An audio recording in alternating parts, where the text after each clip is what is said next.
एका गावात रवी नावाचा मुलगा आपल्या आईसोबत राहत होता. आई सकाळपासून रात्रीपर्यंत काम करून घर चालवत असे आणि रवीच्या शिक्षणासाठी पैसे जमवत असे.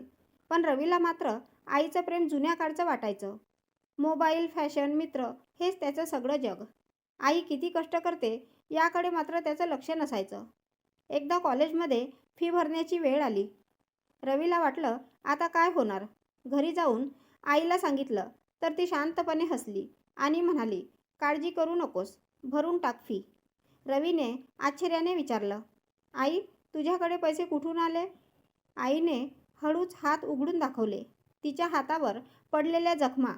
तिचे हात कोरडे पडले होते, कारण ती दिवसाने धुणी भांडी करायची, रात्री शिवणकाम करून पैसे जमवत होती. हे पाहून रवीच्या डोळ्यात पाणी आलं. तो म्हणाला, आई हे सगळं माझ्यासाठी? आई हसली. तू पुढे जाशील, चांगलं करशील, हेच माझं सुख. प्रेमाची किंमत पैशात नसते रे, त्यागात असते. त्या दिवसापासून रवी बदलला. आईची किंमत, तिचं प्रेम, तिचे त्याग त्याला पहिल्यांदाच खरं कळलं.